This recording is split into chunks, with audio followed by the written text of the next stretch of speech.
একটা পালে যদি 100টা নেকড়েও থাকে তবে একটা সিংহই যথেষ্ট পুরো পালকে আপনার উড়াই দিতে। আজকের দিনটা ইতিহাসে একটা ভিন্ন রকম অধ্যায় তৈরি করেছে, কারণ আজকে এই প্রথমবারের মতন এভাবে ফেস টু ফেস 4 জন একলগে শেষ। খেলাটা কি খেলছে? ইন্দুর বিরাই খেলা ছিল। আসলে এবার কথা রেখেছে। এটি বাংলাদেশের মানুষের প্রাণের দাবি। বাংলাদেশের মানুষ এটি দেখতে চায়। শুধু বাংলাদেশের মানুষ না, এই ঘটনার ফুটেজ, এই ছবিগুলো সারা পৃথিবী ছড়িয়ে দেওয়া হবে, সারা পৃথিবীর মানুষ দেখবে।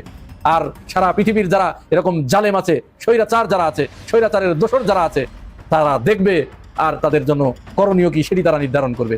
আওয়ামী লীগ এবং শেখ হাসিনার কফিনে শেষ পেরেকটা মনে আজকে পড়েই গেল। শেখ হাসিনার কফিনে তো শেষ পেরেক পড়ছে, এতে কোনো সন্দেহ নাই, বাট রিফাইন্ড আওয়ামী লীগ আসলেও আসতে পারে।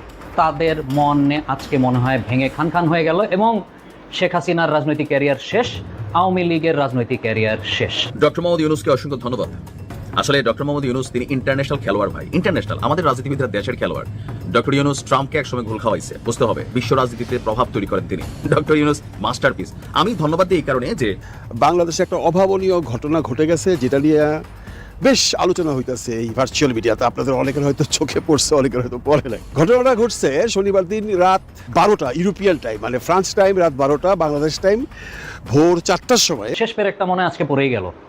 শেখ হাসিনার কফিনে তো শেষ পেরেক পড়ছে, এতে কোনো সন্দেহ নাই, বাট রিফাইন্ড আওয়ামী লীগ আসলেও আসতে পারে। এবার বলি কেন বলছি।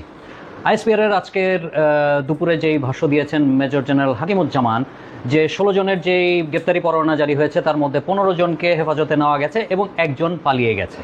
যাই হোক, 15 জনকে নেওয়া মানে হচ্ছে আলটিমেটলি যারা তাদেরকে শেখ হাসিনা এবং আওয়ামী লীগকে পুনর্বাসন করার একমাত্র হাতিয়ার হিসাবে আওয়ামী লীগাররা মনে করছিল যে আর্মি তাদেরকে ব্যাক করবে এবং এই ইউনূস সরকারকে নামায় দিবে এবং ইন্টারিম গভর্নমেন্ট থাকবে না, তত্ত্বাবধায়ক সরকার, বিভিন্ন পরিকল্পনা তারা করছিল, তাদের মনে আজকে মনে হয় ভেঙে খান খান হয়ে গেল এবং শেখ হাসিনার রাজনৈতিক ক্যারিয়ার শেষ, আওয়ামী লীগের রাজনৈতিক ক্যারিয়ার শেষ।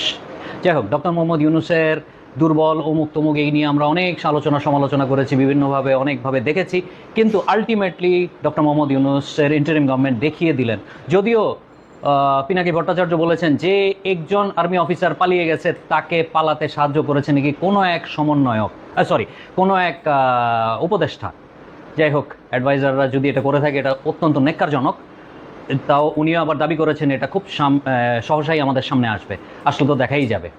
এর মধ্যে আরেকটা ইন্টারেস্টিং আলোচনা, সেটা হচ্ছে এক্সিট নিয়ে নাহিদ ইসলামের একটি বক্তব্য পুরা চাউর হয়ে গেল। এখন আর এক্সিটের কি দরকার?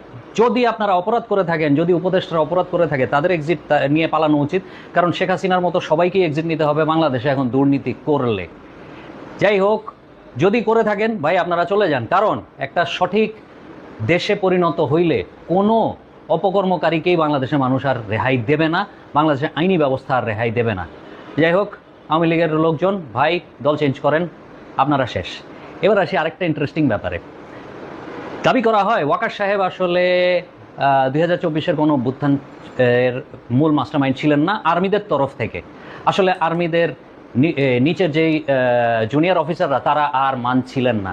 তখন উনি একটি গান গেয়েছিলেন যে আমি তো প্রেমে পড়িনি, প্রেম আমার উপরে পড়েছে। এখনও উনি নাকি চেষ্টা করেছিলেন সিভিল কোর্টে এই আর্মিদেরকে নিয়ে টানাহেচড়া না করানোর জন্য। তো এখনও কি উনি গিয়ে ওই গানটাই সবার সামনে গানবে? যাদেরকে এতদিন উনি কনফিডেন্স দিয়েছে তোমরা টেনশন করো না, আমি আছি, তাদেরকে গিয়ে বলবে যে আমি তো প্রেমে পড়িনি, প্রেম আমার উপরে পড়েছে। আমরা জানতে পেরেছি সেনাপ্রধান এবং ডিজিএফআই তিনি চিফ প্রসিকিউটর জনাব মোহাম্মদ তাজুল ইসলামকে হুমকি ধামকি দিয়েছেন।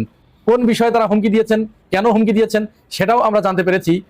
আমি আপনাদের আগেই জানিয়েছিলাম সেনাপ্রধান এবং ওই যে 56 জন জেনারেল, হাতে গোনা 1 2 3 4 5 6 56, এরা চিফ প্রসিকিউটর জনাব মোহাম্মদ তাজুল ইসলামের উপরে চরম নাখোশ হয়েছে। কোথাকার কোন সুকরা এত বড় সাহস সেনাবাহিনীর বিরুদ্ধে এ ধরনের পদক্ষেপ নেয়, গুমের বিচার করতে আসে, এত বড় সাহস। কিন্তু যখন সমস্ত জনগণ তাজুল ইসলামের পক্ষে দাঁড়িয়ে যায়, তখন ইচ্ছা না থাকলেও অনেকটা বাধ্য হয়ে তারা সেটি মেনে নিতে বাধ্য হয়। তো সেই রাগ, সেই ক্ষোভ থেকে তাজুল ইসলামকে সেনাপ্রধান এবং ডিজিএফআই তারা একসাথে চিফ প্রসিকিউটরকে হুমকি ধামকি দিয়েছেন। আমরা জানতে পেরেছি ব্রিগেডিয়ার হাসান নাসিরের বরাতে তিনি ফেস দ্য পিপুলে সাগর ভাইয়ের একটা টক শোতে উপস্থিত হয়ে তিনি এই খবরটি বলেছেন। আপনারা যে কেউ সেখান থেকে দেখে নিতে পারবেন। যদিও সেনাবাহিনীর পক্ষ থেকে এই বিচার প্রক্রিয়াকে সহযোগিতা করার কথা বলা হচ্ছে বারবার, যদিও তারা বারবার এই অ্যাসুরেন্স দিচ্ছে যে আমরা রাষ্ট্রের যে বিচার প্রক্রিয়া আছে, রাষ্ট্রের যে বিদ্যমান কাঠামো আছে, যে বিদ্যমান আইন আছে, তার বাইরে আমরা যাব না। সে যেই হোক, আমরা এই বিচার প্রক্রিয়ার পক্ষে এবং আমরা দোষীদেরকে আইনের কাছে সোপর্দ করব। একদিকে তারা এটি বলছে, অপরদিকে তাদের ভিতরে প্রচন্ড গুসা, প্রচন্ড ক্ষোভ। শর্ত দিয়েছে সেনাপ্রধান যে আমরা যে 15 জনকে গ্রেপ্তার করেছি, এই 15 জন তাদেরকে পুলিশের হাতে আমরা সোপর্দ করব না, আমরা আদালতের কাছেও ছেড়ে দিব না। তারা আমাদের হেফাজতে আছে, আমাদের কাছেই থাকবে। তারা যখন আদালতে কোনো স্টেটমেন্ট দিতে যাবে, যেদিন ট্রাইব্যুনালের নিয়মিত ডেট থাকবে, সেদিন তারা এসি গাড়িতে করে তাদেরকে ক্যান্টনমেন্ট থেকে নিয়ে যেতে হবে আদালতে, আবার এসি গাড়িতে করে তাদেরকে এখানে পৌঁছে দিতে হবে। এটা কি শ্বশুর বাড়ি? এটা কি শ্বশুর বাড়ি? আদালত ওই মানে দোষীদের, অপরাধীদের এটা শ্বশুর বাড়ি? এটা তারা কি মঙ্গল গ্রহ বিজয় করে এসেছে, চন্দ্র বিজয় করে এসেছে, যে তাদেরকে জামাই আদর করে এসি গাড়িতে করে ওখানে নিয়ে যেতে হবে, আবার এসি গাড়িতে করে নিজের বাড়িতে, বাপের বাড়িতে পৌঁছে দিতে হবে? এটা কি ফাজলামো শুরু করছেন? আমরা জানি না হাসান নাসিরের বক্তব্য সঠিক কিনা, তবে তিনি যেহেতু একজন ব্রিগেডিয়ার জেনারেল, সুতরাং তার কথা আমরা উড়িয়ে দিতে পারি না। তার কথার যথেষ্ট ভিত্তি আছে বলে আমরা মনে করি। চিফ প্রসিকিউটরকে হুমকি দেওয়া হচ্ছে এখনো পর্যন্ত, অর্থাৎ বিষয়টা এরকম, মেনে না নিতে পেরে বাধ্য হয়ে যখন মেনে নিচ্ছে, তখন হাতাম ধাতাম, রাগ দেখানো, হাই দেখানো, হ্যাম্পার টেম্পার ইত্যাদি ইত্যাদি, এগুলো আমরা বুঝি। কোনো সুযোগ নাই, এগুলোর কোনো সুযোগ নাই। অপরাধীর পরিচয় শুধুমাত্র অপরাধী।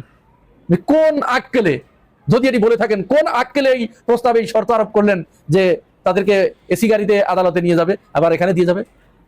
অবশ্যই তাদেরকে পুলিশের কাছে সোপর্দ করতে হবে। তাদের পায়ে ডান্ডা বেরিয়ে পড়িয়ে যে অপরাধ তারা করেছে, মাত্রাহীন অপরাধ, এই অপরাধের কোনো মাত্রা নাই, একটা গণহত্যা চালিয়েছে, সেই গণহত্যাকারীকে জামাই আদর করে শ্বশুর বাড়ি নিয়ে যাওয়া হবে না? আল্লাহ আর বাঁচি না। অবশ্যই তাদেরকে পুলিশের কাছে সোপর্দ করতে হবে। তাদেরকে ডান্ডা বেরিয়ে পড়িয়ে, পিছনে হ্যান্ডকাপ পরিয়ে, পিছনে 2 হাত পিছমোড়া করে বেঁধে তাদেরকে আদালতে তোলা হবে এবং আনা হবে। এটাই বাংলাদেশের মানুষের প্রাণের দাবি। বাংলাদেশের মানুষ এটি দেখতে চায়। শুধু বাংলাদেশের মানুষ না, এই ঘটনার ফুটেজ, এই ছবিগুলো সারা পৃথিবী ছড়িয়ে দেওয়া হবে, সারা পৃথিবীর মানুষ দেখবে। আর সারা পৃথিবীর যারা এরকম জালেম আছে, স্বৈরাচার যারা আছে, স্বৈরাচারের দোসর যারা আছে, এরকম মেসাকার যারা করেছে, তারা দেখবে আর তাদের জন্য করণীয় কি সেটি তারা নির্ধারণ করবে। গত শনিবার দিন রাতের বেলায় বাংলাদেশে একটা অভাবনীয় ঘটনা ঘটে গেছে, যেটা নিয়ে বেশ আলোচনা হইতেছে এই ভার্চুয়াল মিডিয়াতে। আপনাদের অনেকের হয়তো চোখে পড়ছে, অনেকের হয়তো পড়ে নাই।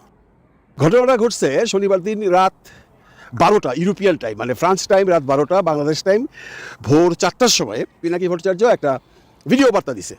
সেই ভিডিও বার্তার মূল অংশ হইল যে দেশে কু হয়ে যাচ্ছে, আপনারা তাকে প্রতিরোধ করেন এবং যে যেখান থেকে পারেন নাইমা আসেন রাস্তায়।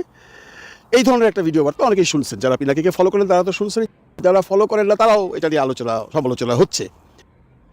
এটা যখন সে বলছে, তখন বাংলাদেশে ভোর 4টা, কতজন দেখছে সেটাই প্রশ্ন সাপেক্ষ। ভোর 4টার সময় কে ভাই অনলাইনে থাকে? ইউরোপিয়ান টাইম রাত 12টার সময়ই তো অনেকেই থাকে না, কারণ শীত পড়ে গেছে, এখন আর রাত্রেবেলা কেউ অনলাইনে থাকে না। এনিওয়ে, কতজন দেখছে না দেখছে সেটা বড় প্রশ্ন না, এটা নিয়ে কিন্তু এখন তোলপাড়টা কি, যে পিনাকি ভট্টাচার্য বাংলাদেশে একটা অশান্তি সৃষ্টি করার জন্য সে এইগুলা কাজ করতেছে। পিনাকি ভট্টাচার্য কেন এটা করলো? আসল ঘটনা হয়েছে সেই রাতের বেলায়, মানে শনিবার দিন রাত্রেবেলায়, আপনারা জানেন গুলশান ডিপ্লোম্যাটিক এরিয়াতে 4টা এপিসি অলওয়েজ পাহারায় থাকে, প্লাস এক একটা এপিসিতে 2 প্লাটুন করে আর্মি থাকে। এটা হলো নিরাপত্তার জন্য, এটা হয়ে আসতেছে বহুদিন যাবৎ গুলশান এলাকাতে। তো সেই শনিবার দিন রাতের বেলা এটা আবার চেঞ্জ হয়, মানে একই এপিসি তো আর সারা জীবনই কাজ করবে না, তারা 3 মাস পরে পরে চেঞ্জ করে। শনিবার দিন রাতের বেলায় চেঞ্জিং ছিল। চেঞ্জ মানে যে এপিসিগুলো আছে এগুলো চলে যাবে ক্যান্টনমেন্টে, ক্যান্টনমেন্ট থেকে নতুন এপিসি বা ফুল স্টাফ আসবে, এবং সেই যে আর্মিগুলো আছে তাদের এই প্লাটুনগুলোও চেঞ্জ হবে। তখন এই যে 2টা গ্রুপের, একটা গ্রুপ যাচ্ছে একটা গ্রুপ আসছে, এরা যখন একত্র হয়েছে তখন এটা বিরাট আকার ধারণ করছে, তাই না? মনে করেন এতগুলো এপিসি এবং এত প্লাটুন আর্মি যখন গুলশান এরিয়াতে থাকে, তখন মানুষের মধ্যে একটা ভয় হয়। এপিসিটা বোধহয় অনেকে চিনেন নাই, ওই এপিসিটা হলো সেই এপিসি যে গোপালগঞ্জে নাহিদ সার্জিদের যে নিয়ে আসছিল উদ্ধার করে, আর্মি পার্সোনাল ক্যারিয়ার বলা হয় এপিসি। তো এগুলো দেখতে অনেকটা ট্যাঙ্কের মতো, আসলে এগুলো ট্যাঙ্ক না। তো এই এপিসিগুলো যখন একত্র হয়েছে, মানে একদল চলে যাবে, একদল নতুন করে ডিউটিতে আসবে, তখন একটা ভয়াবহ অবস্থা গুলশান এলাকায় হয়ে গেছে। ওইখান থেকে কিছু লোকজন পিনাকিদাকে জানাইছে এবং পিনাকিদা সেই স্ট্যাটাসটা দিছে। স্ট্যাটাসটা সেইভাবে দেওয়া কতটুকু ভুল হয়েছে, কতটুকু শুদ্ধ হয়েছে সেটা আলোচনার বাইরে। কিন্তু উনি যেটা করছেন, ঠিক তার 2 ঘন্টা পর, মানে প্যারিস টাইম ইউরোপিয়ান টাইম রাত 2টার সময়, মানে বাংলাদেশের ভোর 6টার সময় উনি এটা ক্ল্যারিফিকেশন দিচ্ছেন। উনি হয়তো তারপর খবর পাইছেন যে আসলে তো এটা অন্য কিছু না, এটা এপিসিগুলো চেঞ্জিং ওভার হচ্ছে। এটাও উনি আবার সাথে সাথে স্ট্যাটাসে দিয়ে দিচ্ছেন 2 ঘন্টা পরেই, মানে বাংলাদেশের টাইম সকাল 6টায়। তার মানে উনি যে কথাগুলো বলছে রাত 4টায় সেগুলো উনি ফিরত নিল একদিকে, যে উনি বুঝাতে চাইলো যে আমরা সাবধান থাকা ভালো, আসলে ঘটনা কিছুই হয় না, ঘটনা হলো এপিসিগুলো চেঞ্জ ওভার হচ্ছে। এখন যারা সমালোচনা করবার তারা তো বিভিন্ন ধরনের সমালোচনা করতেছে রে ভাই, যেমনটি ধরেন শাহিদ আলম, আমেরিকার সে বিরানি আলম, উনি যে একটা স্ট্যাটাস দিচ্ছেন, এই স্ট্যাটাসটা একটু আপনারা দেখেন। প্রিয় দেশবাসী, আমার সাদা জাইঙ্গার মধ্যে কিছু একটা নড়াচড়া শুরু হয়েছে, রাস্তায় নেমে আসুন, ওইটারে ধরতে হইব, ধান্দাবাজ। আপনারাই বলেন এইটাকে কোনো ভদ্র মানুষের স্ট্যাটাস হইতে পারে? আমি কারো সমালোচনা, কারো গিবত গাইবার জন্য এখানে বসি নাই, আমি শুধু ব্যাপারটা ক্লারিফিকেশন করতে যাচ্ছি। যারা পিনাকিদাকে ফলো করেন তারা অনেকে হয়তো ভুল বুঝতেছেন, অনেকে তাদের কথাবার্তা শুনে মনে করতেছেন পিনাকিদের মধ্যে এইগুলোই করে, এইগুলো করেই পয়সা কামায়, আমাদের মাথায় কাঁঠাল ভাঙে আর খায়। এইটার ক্লারিফিকেশন এইভাবেই দেওয়া যায় যে পিনাকিদা যে স্ট্যাটাসটা রাত্র মানে ভোর 4টায় দিছে, সে ভোর 6টায় আবার সেই স্ট্যাটাসটাকে শুদ্ধ করছে। তার মানে সে বুঝতে পারছে যে না, ঘটনা ওইরকম না, কুটু কিছু হচ্ছে না। আরে কুয়ের কথা ভাবলে তো আমাদের দেশে কুটা তো একদম স্বাভাবিক। বন্ধুরা, আপনারা জানেন বাংলাদেশে প্রেসিডেন্ট জিয়াউর রহমানের সময় কতগুলো কু হয়েছিল, 19টা কু হয়েছিল, এবং এরপরেও টুকটাক কুয়ের আভাস আমরা শুনছি। এবং আজকে কয়েকদিন যাবৎ বাংলাদেশে যে মানে আর্মি ভার্সেস সরকার ভার্সেস সেই আইসিটির মামলা, এগুলো নিয়ে একটা উত্তেজনাকর পরিস্থিতি তো বাংলাদেশে এখন চলতেছে, এটা তো অস্বীকার করার কোনো উপায় নাই। প্রতিটা মানুষের টেনশনে আছে কখন কি হবে। ওই অবস্থায় পিনাকিদের দেওয়ার পরে এটা কিন্তু ওইখানেই ধামাচাপায় পড়ে গেছে, কারণ ভোর 6টার সময় যখন স্ট্যাটাস দিয়েছে তাতে ক্লিয়ার করে ফেলাইছে। দেশের প্রতিটা ক্লান্তি লগ্নেই জামাত আমির ডাক্তার শফিকুর রহমানের বক্তব্য বা তার পরামর্শে দেশের অনেক কিছুরই পরিবর্তন হয়েছে গত 5ই আগস্টের পর থেকে। আজকে জামাত ইসলামীর আমির ডাক্তার শফিকুর রহমান সেনাবাহিনীকে নিয়ে যে বক্তব্য দিয়েছেন, সেই বক্তব্য সকল মিডিয়া জুড়ে কম্পন ছুটে চলছে। কেন কম্পন ছুটে চলছে? যে জামাতের আমির ডাক্তার শফিকুর রহমান এভাবে সুন্দর এবং গোছালুভাবে উনি কথা বলবেন, সেনাবাহিনীকেও সম্মান দিয়ে এবং সেনাবাহিনীর অপরাধীদের বিচারও কার্যকর করা নিয়ে উনার ভেরিফাইড ফেসবুক পোস্টে আজকের সকল মানুষের কাছে এটা জল্পনা এবং প্রশংসার দাবিদার হয়েছেন ডাক্তার শফিকুর রহমান। আমি আপনাদের সামনে ওনার ভেরিফাইড ফেসবুক পেজে কি লিখেছেন আজকে সেই বিষয়টা তুলে ধরছি। গুম ও খুনের সঙ্গে জড়িত বাংলাদেশ সেনাবাহিনীর কতিপয় কর্মকর্তাকে বিচারের আওতায় আনার প্রক্রিয়া শুরু হয়েছে।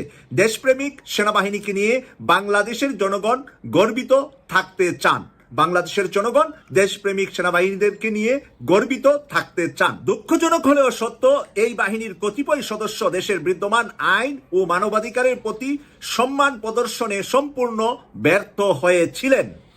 ফ্যাসিস্ট সরকারের প্ররোচনায় প্রতিপক্ষ নিধনের এজেন্ডা বাস্তবায়নে সংশ্লিষ্ট ব্যক্তিরা ছিলেন অন্ধ সহযোগী। ফলে গুম খুনের একটি ভীতিকর পরিবেশ দেশে সৃষ্টি হয়েছিল, যা একটি জাতির জন্য খুবই দুর্ভাগ্যের বিষয়। তবে সুনির্দিষ্ট কয়েকজন ব্যক্তির অপরাধের কারণে পুরা প্রতিষ্ঠানকে কলঙ্কিত হতে দেওয়া যায় না। সেনাবাহিনীর পুরা প্রতিষ্ঠানকে কলঙ্কিত করা যাবে না মাত্র কয়েকজনের অপরাধের কারণে। অপরাধের দায় কেবল সংশ্লিষ্ট ব্যক্তিদের উপরই বর্তাবে। শুধু ব্যক্তিরাই এই অপরাধের দায় নিতে হবে, এটা সেনাবাহিনী বা কোনো বাহিনীর উপরে নয়। ইতিমধ্যে সেনাবাহিনীর পক্ষ থেকে এই বিচার প্রক্রিয়াকে সহায়তা করার স্পষ্ট ঘোষণা দেওয়া হয়েছে এবং অভিযুক্ত ব্যক্তিদের বাহিনীর হেফাজতে নেওয়া হয়েছে। আমরা সেনাবাহিনীর এই উদ্যোগকে স্বাগত জানাচ্ছি। আমরা আশা করি কারো উপর কোনো অবিচার চালিয়ে দেওয়া হবে না। স্বচ্ছ বিচার প্রক্রিয়ার মাধ্যমে নির্দিষ্ট অপরাধীরা যথাযথ শাস্তির মুখোমুখি হবেন। এতে যেমন অতীতের দায় মুছে যাবে, তেমনি ভবিষ্যতে কেউ নিজের পেশা বা পরিচয়কে কাজে লাগিয়ে জনগণের জানমালের ক্ষতি সাধন থেকে বিরত থাকতে বাধ্য হবেন। পরিণতিতে দীর্ঘমেয়াদী জাতি উপকৃত হবে। এই বিচারের মাধ্যমে দীর্ঘমেয়াদী বাংলাদেশের মানুষ উপকৃত হবে। বাংলাদেশে আর কোনোদিন সেনাবাহিনী, নৌবাহিনী, বিমান বাহিনী, পুলিশ, র্যাব, বিডিআর, আনসার অথবা রাজনীতিবিদ অথবা প্রশাসনের কোনো ক্যাডারের ব্যক্তি জনগণের উপর নিজের পরিচয় দিয়ে, নিজের পরিচয়ের পাওয়ার খাটিয়ে জনগণের উপর জুলুম, নির্যাতন, অন্যায় করা চিরদিনের জন্য মুছে যাবে যদি এই বিচারটি সম্পূর্ণ করা যায়। বাংলাদেশ জামাত ইসলামীর আমির ডাক্তার শফিকুর রহমানের এই বক্তব্যের সাথে আপনারা যারা একমত, মতামত লিখবেন।